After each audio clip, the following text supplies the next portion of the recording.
मी पाहिलं मागच्या वेळेस शाऊल ज्याच्याशी देवाने बोलणं सोडलं, देव त्याच्यावर रागवलेला आहे. आता त्याला मार्गदर्शन मिळेना म्हणून तो एक जादूटोना करणाऱ्या भूतविद्या करणाऱ्या स्त्रीकडे तो जातो आणि ती स्त्री शमूएलाच्या आज्ञास ती बोलवते आणि शमूएल सांगतो, उद्या तू आणि तुझे पुत्र मारले जाणार आहेत. काही तास फक्त बाकी आहेत. आणि त्यावेळेस काय घडलं आपण ही गोष्ट पाहिली. आज आम्ही पाहत आहोत जे देवाने शमूएला तर्फे शाऊलाला निरोप दिला होता ती घटना आज आपण जे पाहत आहोत त्या ठिकाणी घडत आहे. आम्ही पाहतो बलिष्ठी लोक गिलबोआच्या डोंगरावर मोठ्या जोमाने लढत आहे आणि ते यशस्वी होत आहे. इस्रायल लोकांची दानादान होऊन ते सैरा वैरा त्या युद्धामध्ये पळत आहेत.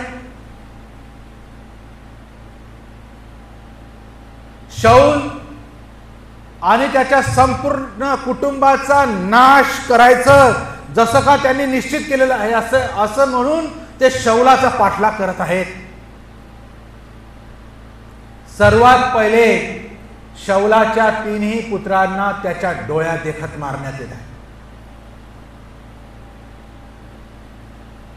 आणि शाऊलाला हे बाण मारून जबर जखमी केलेला आहे.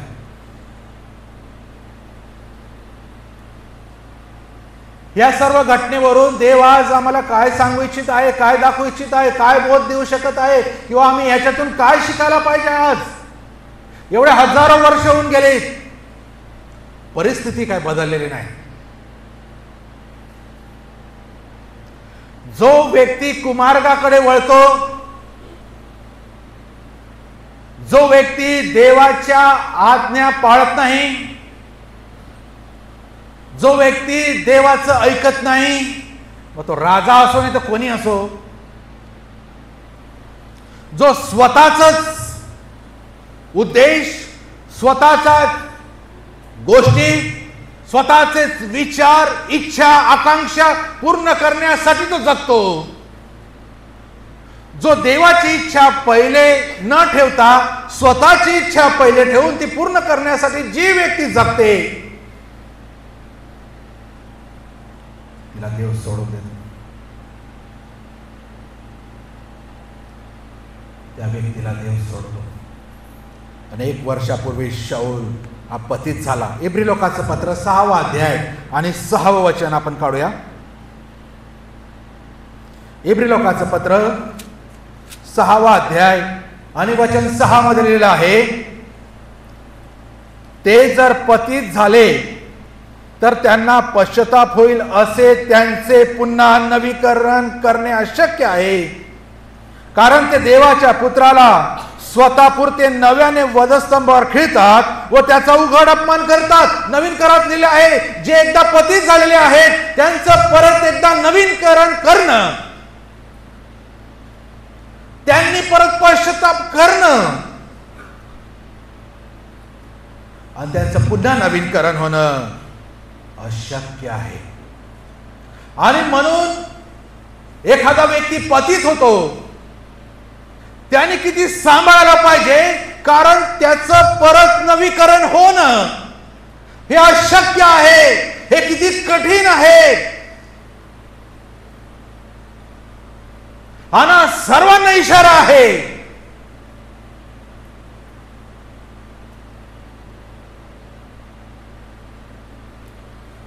पश्चाताप एखाद्या व्यक्तीने करणं कठीण आहे, कारण त्याला ती समज नाही.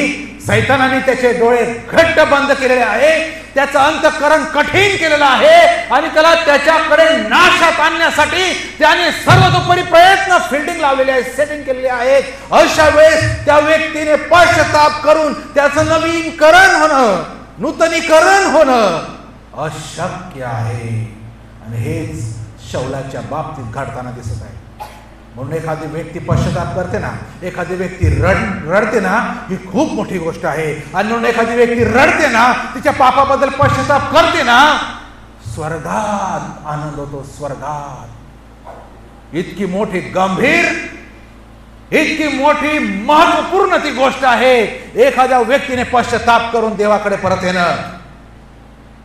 शैतान त्याची सर्व शक्ती लावून देतो त्या व्यक्तीने तसं करू नये म्हणून. तुम्हाला चांगलं वातावरण असेल, तुम्हाला परिस्थिती चांगली असेल, तुम्ही ख्रिस्ती असाल, आम्ही देवाला ओळखणारे असाल, पण जेव्हा जेव्हा वेळ आहे आम्ही चुकतो हे कबूल करणं, देवापुढे पश्चाताप करणं, देवापुढे बसणं, रडणं. पुष्कळ लोकांसोबत ही गोष्ट घडत नाही कारण ते कठीण आहे. पण ज्यांच्यासोबत घडताना प्रियांनो, त्यांच्यासाठी फार फार मोठ्या आशीर्वादाची गोष्ट आहे. एखाद्याने अश्रुरूपी पश्चाताप करणं सर्वात मोठी गोष्ट आहे या जगिक आशीर्वादांपेक्षा. कारण देव त्याच्या बाजूनी आहे, त्याच्यासाठी उत्सुक आहे आणि त्याला पश्चाताप करण्यासाठी संधी देऊन त्याच्याकडे येण्यात तो त्याला संधी देत आहे. हे त्याचं सरळ सरळ उदाहरण आहे. पण जो अंतःकरण कठीण करतो, शास्त्रातल्या इब्री 6 मध्ये अशक्य आहे त्याचं नूतनीकरण होणं. विचार करूया, जर सगळं काही माझ्या बाजूला आजूबाजूला परिस्थिती चांगली आहे तरी मी पश्चाताप करत नसेल, मला विचार करावा लागेल याआधी की उशीर होऊन जाईल. आणि म्हणून कुमार्गाकडे वळणाऱ्या व्यक्तीला, जो देवाचं ऐकत नाही, देवाच्या आज्ञा पाळत नाही, वारंवार देवाला पाठ दाखवतो, देव वारंवार संधी देतो, देव वातावरण देतो, देव लोक देतो, देव परिस्थिती सगळी पॉझिटिव्ह घडून आणतो, अरे आता कर, तरी जर कोणी करत नाही, तरी मला पश्चाताप करावासा वाटत नाही, माझ्या अंतःकरणाला पाझर फुटत नाही, याचा अर्थ शक्य नाही.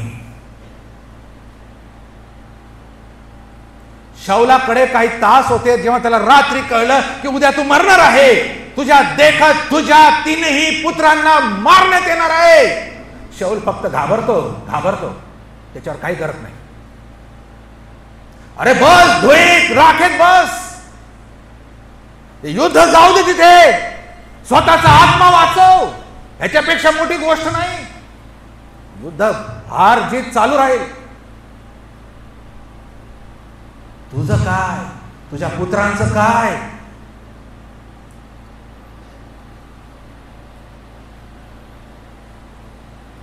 शाऊलाने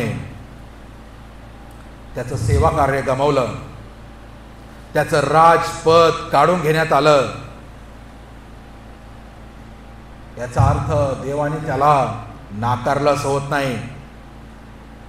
देवाने आज त्यांनी पश्चाताप केला असता, देवाने तो मान्य केला असता, कदाचित ज्यावेळेस त्याने आज्ञाचं उल्लंघन केलं, अमालेक्याला मार दे म्हटलं होतं, त्याचा सर्वस्वाचा नाश कर असं म्हटलं होतं 15व्या अध्यायामध्ये, यांनी तसं केलं नाही. बरं केलं नाही, अरे पश्चाताप कर, क्षमा माग, देव क्षमा करेल ना. त्याने केला नाही, अजून केला नाही, अजून केला नाही. समोर मरण आहे, समोर नाश आहे. तिथं देवाची कृपा, देवानी सांगितलं शमूएलाच्या आत्म्याद्वारे, उद्या तू माझ्याजवळ येणार आहे, तू आणि तुझे पुत्र, म्हणजे कुठे? मृत्यूलोकात येणार आहे, म्हणजे तुमचं मरण उद्या आहे. ही देवाने केलेली कृपा आहे आणि तेवढे तास, तेवढा वेळ तुझ्याकडे आहे, त्याचा सदुपयोग कर. केला नाही. शाऊल अधिक आणि अधिक देवाच्या आज्ञेचं उल्लंघन करतच राहिला. युद्धाच्या प्रसंगी याजकाने येऊन अर्पण करायला हवं होतं, हा याजकाची वाट पाहत नाही आणि स्वतः परत देवाच्या आज्ञा मोडतो, स्वतः अर्पण अर्पतो. आपण पाहिलं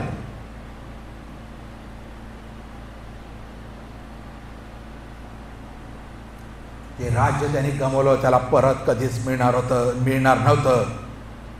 आता त्याचं जे उर्वरित आयुष्य आहे, आता ते आयुष्य फक्त देवाच्या सहभागितेशिवायच त्याला जगायचं आहे.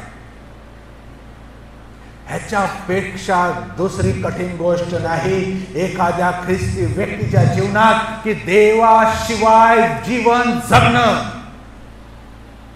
आज हजारो ख्रिस्ती लोक आहेत मंडळांमध्ये. आदर्श ख्रिस्ती असू शकतील, उत्तम ख्रिस्ती असू शकतील, स्वतःला विश्वासणारे म्हणणारे असू शकतील, गिफ्ट्स आणि टॅलेंट असलेले ख्रिस्ती असू शकतील, समाजात प्रतिष्ठित असलेले ख्रिस्ती असू शकतील, विधी परंपरा कर्म कांड व्यवस्थित पाळणारे, गृहसण नाताळ नवीन वर्ष फॅशन वीक चालू द्या व्यवस्थित पाळणारे न चुकवणारे ख्रिस्ती असू शकतील. पण त्याबरोबरच देवाशिवाय जगणारे असू शकतील. आम्ही देवासाठी करतो पण देवासोबत करत नाही. शौलाने तेच केलं. त्याने त्याचं कर्तव्य उद्या युद्धामध्ये मरणार आहे हे माहीत असताना देखील आपल्या पुत्रांना घेऊन युद्धात गेला. कर्तव्य शेवटल्या सेकंदापर्यंत बजावत होता पण देवाशिवाय. आम्ही कर्तव्य बजावत असू पण देव नसेल आमच्या सोबत. ह्याच्यापेक्षा दुसरी शोकांकिता ख्रिस्ती लोकांसाठी काय आहे. आम्ही म्हणू देवा आम्ही त्यासाठी हे केलं, मी ते केलं, मी संदेश दिले, मी चमत्कार केले, मी भूत काढले आणि असं झालं. आणि येशू त्यावेळेस म्हणे कोण तू, मी तुला ओळखत नाही. आणि एवढं म्हणाल तर म्हणाल आणि अजून वरण म्हणाल अरे दुष्ट दासा माझ्या पुढे निघून जा. याचा अर्थ त्या दिवशी न्यायाच्या दिवशी येशू म्हणाल याचा अर्थ तू सर्व केलं पण मी नव्हतो, तू तुझंच केलं. दाट शक्यता आहे ख्रिस्ती लोकांसाठी. देवासाठी करू, देवा विना करू. खूप गंभीर्याने विचार करण्यासाठी सारखी या शौलाच्या जीवनाद्वारे आम्हाला देवा संधी देत आहे. जे काही मी करतो भले ते देवासाठी असो, ते चांगलं असो, पण त्या माझ्या करण्यासोबत देव आहे का. आणि देव कोणासोबत असतो, जो त्याची आज्ञा पाळतो. शौलाला वाटले अरे देवाने सांगितलं ह्या अमालेकाला मार दे, त्याच्या सर्वस्व लेकरं बाळ सर्वांचा तो उच्छेद कर, त्यांचा नाश कर. आणि यांनी तिथे डोकं लावलं. हा म्हणतो ठीक आहे सर्वांचा नाश करतो पण जनावर चांगले आहे ना, यांना मी घेऊन येतो आणि देवासाठीच कामात येईल, त्याला अर्पण करण्यासाठी. त्याचं डोकं लावतो, तिथे बुद्धी लावतो. चांगलंच केलं ना, आपण म्हणू अरे चांगलंच केलं, कशाला तिथे मारण्यापेक्षा देवासाठी मार. पण देवाची इच्छा होती तू मी जे बोलला हे कर. मग तुझ्या बुद्धीला ते चांगलं वाटो वाईट वाटो त्याची देव पर्वा करत नाही. तो म्हणतो मी तुझे सांगितलं तेच तू कर, विषय संपला. आणि आज ख्रिस्ती लोक स्वतःची बुद्धी वापरून इतके स्वतःला जास्त शहाणे समजून आम्ही स्वतःचे विचार देवाच्या विधी नियमांमध्ये घुसून त्या मिक्स करून काहीतरी मधला मार्ग काढतो आणि वाटतो देवाला सांगतो एक प्रकारे तुला नीट समजलेलं नाही, आम्ही नीट करत आहोत.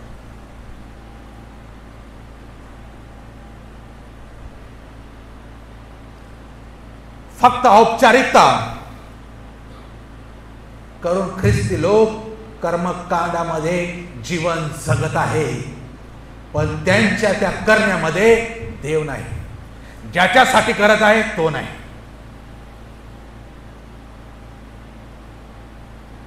देव म्हणतो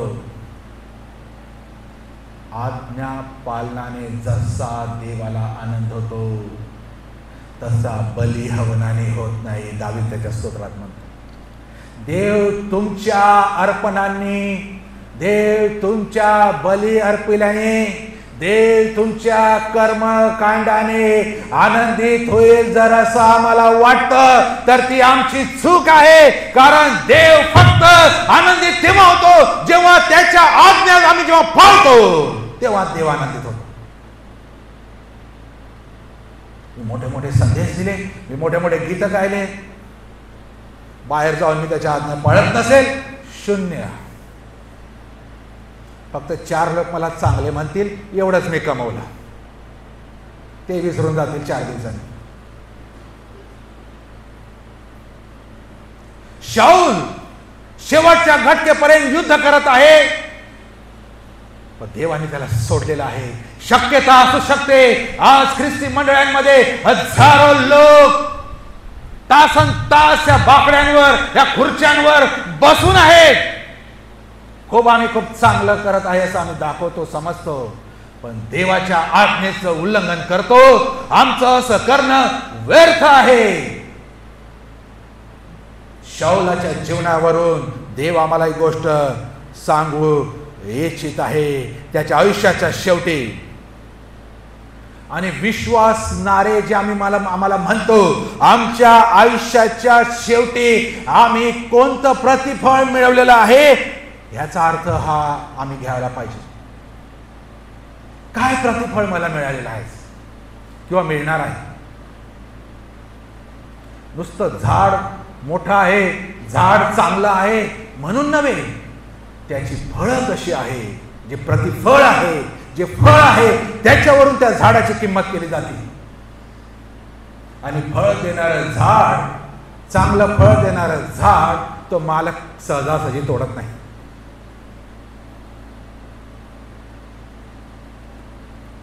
आणि आम्हाला कोणते फळ लागलेले आहे आणि आम्हाला कोणतं प्रतिफळ त्या फळांवरून मिळणार आहे हे आम्ही लक्षात घेणं गरजेचं आहे. आणि आम्ही बघतो पुढे शाऊलाच्या जीवनामध्ये, आता शाऊल त्याच्या ठाई आशीर्वादाचं साधन होण्याची क्षमता राहिली नाही, कारण देवाने त्याला सोडलेला आहे. उलट त्याने आपल्या स्वतःचा जो नाश होणार आहे त्यामध्ये इतरांचाही समावेश करून घेतलाय. मी तर मरत आहे, दुसऱ्यांना घेऊन मरल.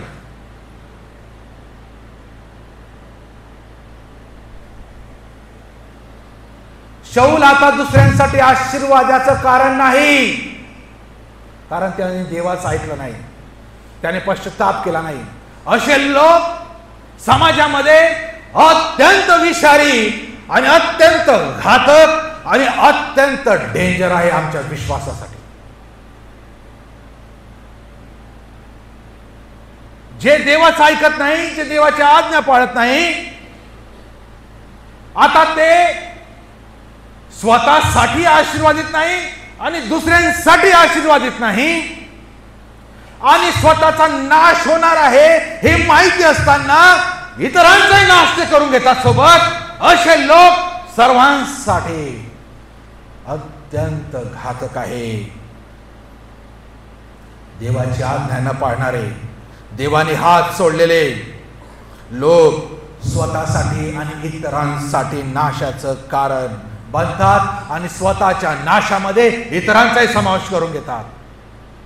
आम्हाला माहिती आहे अशीच एक आज्ञा देवाने योनाला दिली होती.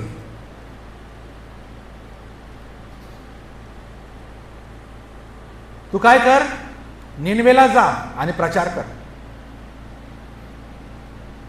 योना घाबरला आणि तो निनवेला जाण्याऐवजी त्याच्या विरुद्ध दिशेला तार्शिसला पळून जायला निघाला. आम्हाला ही गोष्ट माहिती आहे, घटना माहिती आहे. गेला तर गेला त्या तारवामध्ये, जे नाव तारू जे आहे, आणि त्याच्या शेवट एकदम खालच्या तळाला जाऊन मस्तपैकी झोपलेला आहे. आता तो कुठून आला, कुठे जात आहे एवढंच लोकांना माहिती आहे त्या जहाजावरच्या. पण त्यांना माहिती नाही हा देवाच्या आज्ञा मोडून आलेला आहे,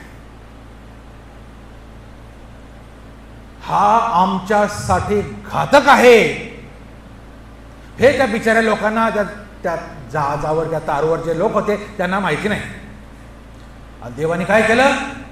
देवाने समुद्रात तुफान पाठवलं, जोराचं वारा पाठवलं, आणि ते तारू हेलकावं खाऊ लागले आणि ते बुडायच्या मार्गावर आले आणि लोक घाबरले. आपापल्या देवाचा धावा करू लागले आणि आता कोणी त्यांना वाचवायला आता कोणी नाही हे पाहून त्या लोकांनी ती जहाज हलकावं म्हणून जे त्या काळामध्ये व्यापार करायचे, जहाज एक मार्ग होता, साधन होतं व्यापारात, चांगल्या वस्तू, किमती वस्तू, मौल्यवान वस्तू इकडून दुसरीकडे नेण्यासाठी व्यापारी त्यांचे दागदागिने, हिरे जवाहरात ते घेऊन जात असेल, ते सर्व त्यांच्याकडे किमती सामान होतं, पण जीवापेक्षा त्या गोष्टी मोठ्या नाहीत आणि म्हणून त्या लोकांनी त्यांच्याजवळ असलेल्या सर्व किमती वस्तू समुद्रात फेकल्या जेणेकरून ते जहाज हलकं होईल. एक, त्यांच्या जीवावर बेतली. दोन, त्यांच्या किमती बहुमूल्य वस्तू त्यांना फेकाव्या लागल्या. तीन, त्यांच्या देवांचा धावा करून काय होईना. ही सर्व परिस्थिती कोणामुळे आली? हा झोपलेला योना. त्याचं पाप काय? काय बलात्कार केले, खून केले, काय पाप आहे त्याचं? चोऱ्या केल्या, त्याचं पाप एक, देवाची आज्ञा पाळली नाही. आई म्हटलं काय मोठी गोष्ट आहे, येईल तिथून फिरून परत, दुसऱ्या आठवड्यात येईल, पुढच्या महिन्यात येईल, काय मोठी गोष्ट आहे हो. आम्ही म्हणू नये का, आज्ञाच नाही पाळली ना, येईल मस्त जेवण वगैरे दुपारचं तिथून रिटर्न. हीच आमची चूक आहे. केवळ त्याने देवाचं ऐकलं नाही म्हणून त्याच्या बरोबर सर्व त्या जहाजावर असलेल्या लोकांचा जीव टांगणीवर लागला. लेकरं बाळ असतील, तिथे आया बहिणी असतील, त्यांचे कोणाचे परिवार असतील. कोणामुळे? बरं, ते तर ते ओरडाआरड करत आहे, घाबरलेले आहे, पळत आहे, काय करावं समजत नसताना हा झोपलेला. देवाची आज्ञा न पाळलेले मस्त झोपलेले असतात. त्यांना वाटतं काय मोठी गोष्ट, पण त्यांच्या चुकांमुळे त्यांच्या बरोबर इतरांना त्रास आहे, इतरांच्या जीवाला धोका आहे, इतरांच्या बहुमूल्य किमती वस्तू फेकाव्या लागत आहे. आर्थिक नुकसान आहे, शारीरिक नुकसान आहे, मानसिक नुकसान आहे, भीतीदायक परिस्थिती तिथे उपस्थित झालेली आहे. त्यांना समजत नाही आता आम्ही काय करावं. कोणामुळे? याचा अर्थ काय? जर आम्ही देवाचं ऐकत नाही, याचा अर्थ काय? जर आम्ही देवाच्या आज्ञा पाळत नाही शाऊलासारखं, याचा अर्थ काय? तर देव संकट पाठवतो, देव तुफान पाठवतो आणि आम्ही सैतानावर नाव बोट ठेवतो. सैतान नाही, देव पाठवतो आणि इतके डेंजर पाठवतो. सैतानाने पाठवलं तरी काय मार्ग सापडेल, पण देवाने पाठवल्यानंतर मार्ग नाही. कारण माझा देव ईर्ष्यावान देव आहे. त्याने सांगितलं. देव तुफान पाठवलं, समुद्रामध्ये तुफान. पुष्कळ ठिकाणी लिहिलं आहे पवित्र देव वावटळीतून उत्तर देतो. वावटळीतून, जिला आम्ही भूतभवरी म्हणतो. नाव दिलं भूतभवरी, कोणी दिलं मला माहिती नाही, पण शास्त्र म्हणतं देव वावटळीतून उत्तर देतो, देव अग्नीतून उत्तर देतो. आणि जर आमचा परिवार रूपी तारू जहाज आज हेलकावे खात आहे, जीवावर बेतलेली आहे, मौल्यवान वस्तू आर्थिक गोष्टीचा नाश होत आहे, परिस्थिती इतकी भयानक आहे, मला समजत नाही, मला मार्ग दिसत नाही, मी ओरडून ओरडून थकलेला आहे, मला कोणी मदतीला येत नाही. आता ओरडणं थांबवा, खाली जा आणि ह्याला उठवा. हा जोपर्यंत उठत नाही हे तुफान जाणार नाही. आणि हा कोण झोपलेला आहे? हा मी आहे. मी योनाला नाव देतो, पण प्रत्येक कुटुंबात मी स्वतःवर घेऊ आणि सांगू, देवा मी तुझ्या विरुद्ध वागलो, तुझं वचन पाळलं नाही, तुझ्या आज्ञा पाळल्या नाही, तुझ्या इच्छेविरुद्ध वागलो आणि म्हणून हे तुफान माझ्यावर आहे आणि मला याच्यातून जर कोणी काढणार असेल तर तूच आहे, कारण तूच पाठवलेला आहे. जर देव पाठवतो ना एखादे अरिष्ट, कोणात दम नाही, आमच्या भाषेत म्हणतो कोणाच्या बापात दम नाही, ते थांबवायचं. की ते प्रार्थने उलटे सुलटे होऊन करा, होणार नाही.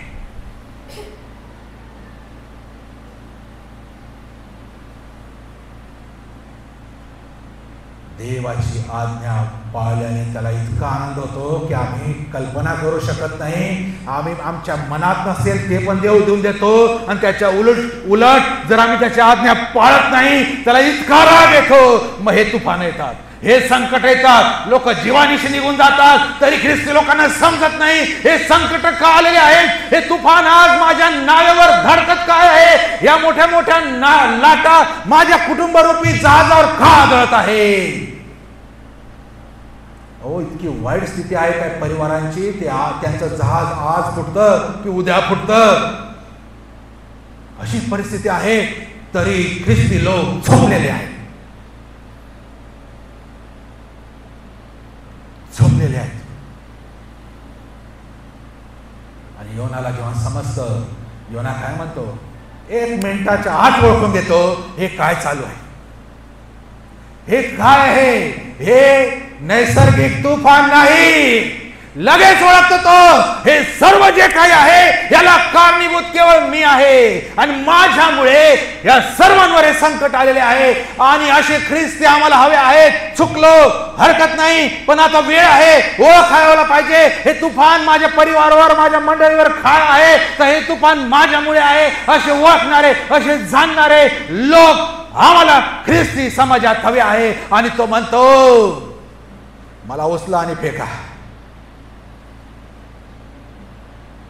तो म्हणतो मला उचला आणि समुद्रात फेका, तेव्हाच वादळ शांत होईल. एवढी हिम्मत, एकेकाळी भिवून तो पळत होता त्या लोकांना, आज तो म्हणतो मला फेका. आणि जेव्हा तो वळला त्याला भीती नाही, त्याला भय नाही. पूर्ण निनवेचा नाश एकामुळे वाचला. का? त्याने आज्ञा पाळली, त्याने आज्ञा पाळली. एक गोष्ट जी शाऊल चुकलत आहे इथे, जी योनाने केली, चुकला तरी फिरला, शाऊल चुकला आणि चुकतच राहिला. आणि त्यात काय परिस्थिती हो, एवढे अरिष्ट देवाने त्याच्यावर आणले की त्याच्या डोळ्यात देखत त्याचे तरुण लेकर, 3 पुत्र मारले गेले. ह्याच्यापेक्षा वाईट वेदना त्या बापासाठी काय असेल. बापा आधी लेकरांनी जावं, इतके खालच्या पातळीपर्यंत देव त्याला दाखवत आहे. या पीडा साधारण नाही, मरणापेक्षा कठीण पीडा आहे. का? आज्ञा पालन न केल्यामुळे. खूप कठीण आहे. शाऊल त्याच्या बरोबर त्याच्या लोकांच्या पराभवाचं कारण तो झाला केवळ शाऊलामुळे. त्याचे 3 पुत्र आणि त्याचा शस्त्रवाहक आणि हजारो इस्रायल सैनिक मारले गेले, त्यांना पळावं लागलं, नामुष्की झाली एका व्यक्तीमुळे.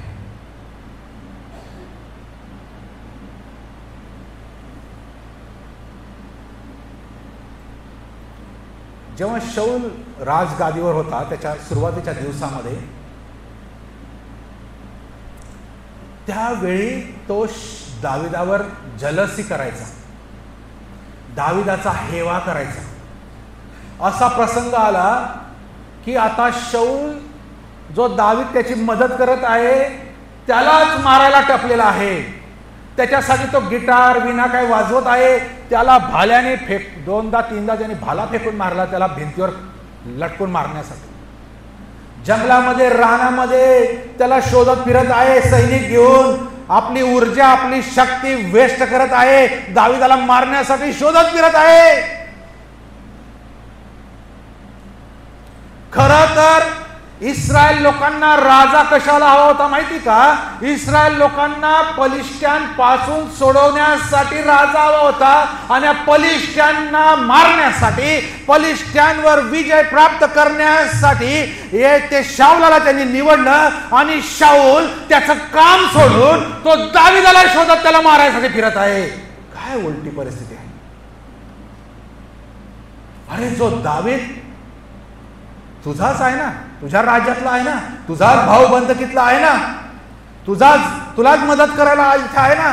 त्या दाविदाने ज्याला तुम्ही पाहून पळून जायचे त्या गळ्याखाला पाहून तुमची हवा नाही तिथे, तुमचं हृदय कापायचं त्याला पाहून, त्याचा वध करणारा दावीद त्यालाच मारायला तू आता रानामध्ये शोधत फिरत आहे। आज पुष्कळ ख्रिस्ती लोक हेच करत आहे। आमचा शत्रू सैतान ह्याच्या बरोबर दोन हात करण्याऐवजी आमचा शत्रू सैतान रोज त्या सिंहासारखं अकराळ विकराळ रोग घेऊन आम्हाला, आमच्या कुटुंबाला, आमच्या लेकरांना घेण्यासाठी रोज आम्हाला आव्हान देत आहे। गल्ल्यातासारखं त्याच्याशी दोन हात करण्याऐवजी मी दोन हात कोणासोबत करायला पाहते? माझ्याच बंधू बरोबर, माझ्या चर्चच्या मेंबर बरोबर, माझ्याच मंडळीतल्या सभासदाबरोबर, माझ्याच मंडळीतल्या पाळका बरोबर, माझ्याच मंडळीतल्या एखाद्या पंचा बरोबर, माझ्याच मंडळीतल्या एखाद्या भगिनी बरोबर। हेवा आहे, मला जलसी आहे, मला इगो आहे, एखादी कॉम्पिटिशन आहे, एक तुलना करत आहे, एक बरोबरी करत आहे, एक श्रेष्ठत्वाची लढाई मी करत आहे, मी सर्वोच्चपरी पाहिजे। शौलाचा आत्मा। अरे ह्यासाठी मंडळीची रचना देवाने केली नाही। या गोष्टी करण्यासाठी ख्रिस्ती लोकांना वधू हे नाव दिलेलं नाही। आम्ही एक दुसऱ्यांचे अवयव आहे। कोणते अवयव भांडतात एकमेकांबरोबर? पाय म्हणतात का अरे तू मस्तक आहे, तू काय लागून गेला शहाणा? असं पाय म्हणतील का? ज्याला त्याला जे काम सोपलेलं आहे ते काम माझे अवयव करत आहे आणि या ख्रिस्ती मंडळी रूपी शरीर रूपी मंडळीचे जे अवयव आम्ही एक दुसऱ्यांसाठी क्लॅशेस होत आहे, एक दुसऱ्यांसोबत आमची वर्चस्वाची लढाई आहे, एक दुसऱ्यांबरोबर मी हे दावे करत आहे। शौलाचा आत्मा, अरे आम्हाला मिळून या सैतानाला आडवं करायचं आहे ते सोडलं आणि आम्ही एक दुसऱ्यांना आडवे करायचा संदेश शोधत फिरत आहोत। ठीक आहे, एखादा चुकला, हात द्या त्याला, उचला, त्याला नावं ठेवण्यापेक्षा, त्याला चार गोष्टी सुनावण्यापेक्षा हात द्या, प्रार्थनारूपी हात द्या, खरोखर जाऊन त्याला प्रोत्साहन द्या। तो असा होता, एखादा अवयव माझा बोटाला इजा झाली मी सोडून देईल का?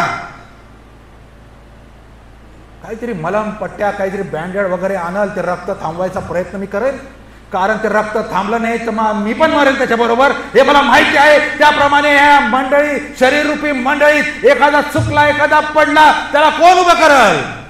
इथे लढाई आहे आमची। एक दुसऱ्याची मदत करणं, एक दुसऱ्याला उभं करणं, एक दुसऱ्याला प्रोत्साहन देणं। एखादा चांगला करत आहे त्याला आधी